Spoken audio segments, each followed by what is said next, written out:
On n'est pas censé savoir que dans la vie, il y a des cons partout. Pour ça, il n'y a pas de modèle, il n'y a pas de mode d'emploi, je dirais. Des cons, il y en a partout. Il y a le con indiscret, le con culotté, le con qui insiste, un insistant aussi. Et il y a le con indiscret. Et oui, l'indiscret. Alors lui, il est partout. Je crois qu'il est vraiment partout.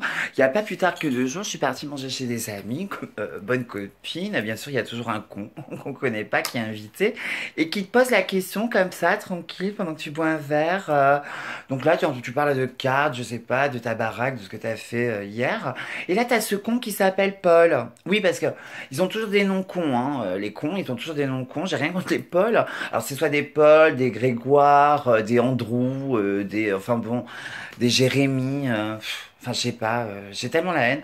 Donc, on va dire Paul. Et ce Paul, ce Paul, me dis donc, mais c'est toi Paris, hein? C'est toi la quoi? Là? Oui, là, tu vois, là. Je peux te poser une question indiscrète? Ouais, j'ai vraiment envie de te poser une question indiscrète si c'est pas trop indiscret, hein. Bah non, pose toujours. Non, pose toujours, on verra. Je veux vraiment pas être indiscret, hein. Mais dis-moi, ça t'est arrivé quand, toute petite? C'est une maladie? T'as été malade? T'as eu une rupture d'anévrisme? À 12 ans, tu t'es dit, tiens, c'est les garçons? Tu t'es d'abord déguisé en fille? Comment ça t'est arrivé? Je comprends pas trop cette étape, en fait. Tu vois, je cherche, quoi. J'essaye de comprendre. Ah, waouh. Alors là, à ce moment-là précis, tu sais pas ce qu'il faut répondre, hein. Ben non, parce que si tu réponds pas devant toutes tes copines, bien sûr, t'es la naze. T'es celle qui comprend pas, t'es celle qui est pas ouverte, celle qui n'est pas tolérante en fait au final, alors que tu devrais être tolérant à ce genre de questions. Enfin bon, c'est pas la question en elle-même qui me dérange. En fait, c'est au moment précis où elle est posée. Ouais, toute question n'est pas à poser à certains moments, je pense. Donc on va continuer avec ce Paul, parce que non seulement il s'est arrêté à cette question, mais il ne s'est pas tout à fait arrêté. Dis-moi, Paris, ça te dérange si je te pose une autre question indiscrète? T'es pas obligé d'y répondre, hein. Mais tu peux y répondre quand même. Bon, elle est indiscrète, mais pas trop indiscrète.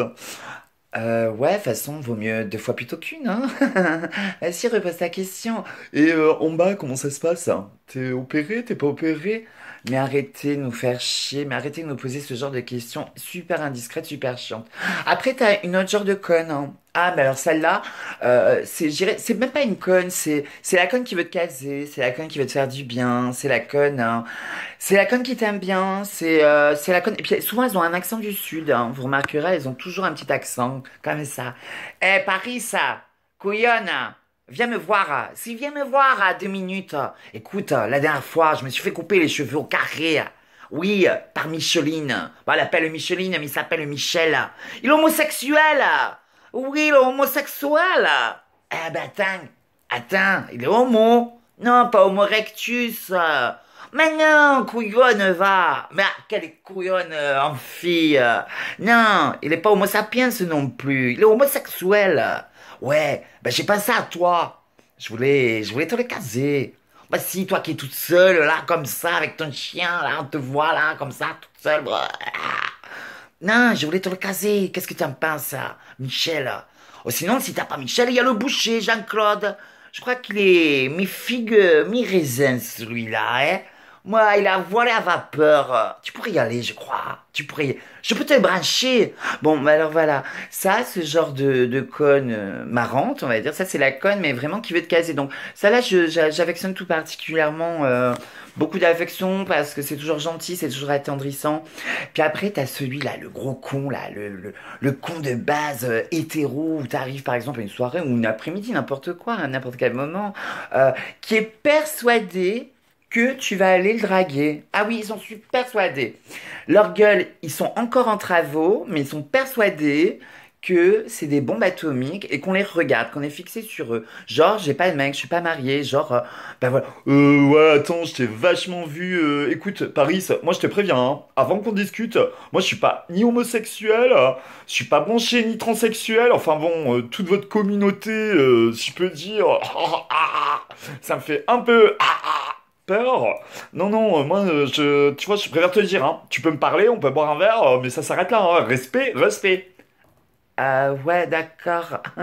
Et sinon, à part de me parler de ton orientation sexuelle, de ce que tu n'aimes pas et ce que tu n'aimerais pas qu'on te fasse, tu fais quoi dans la vie? Moi, je m'appelle Paris, et non, je n'ai pas envie de te draguer, non, je ne te regardais pas, non, tu ressembles à rien, hein, on dirait un petit boudin sur pattes, même pas, un cochon, hein, un petit cochon, ouais, voilà. Non, je te regardais pas du tout, non. Voilà, ça, c'est vraiment le genre de personne à qui on a affaire tous les jours quand on s'appelle Paris, et notamment aussi quand on est transsexuel. Donc, c'est vraiment. Puis là, je parle un peu pour toutes les communautés, on va dire gay, gay friendly, gay ou les voiles à vapeur. Je pense que c'est arrivé à plus d'entre nous. Je pense que vous allez vous reconnaître dans cette petite vidéo. Voilà, tout simplement. Moi, je vous fais un gros bisou. J'espère refaire une autre vidéo et j'en referai, je ne manquerai pas d'en refaire sur les choses que je vis un petit peu tous les jours. Je vous fais un bisou. Bisous, ciao.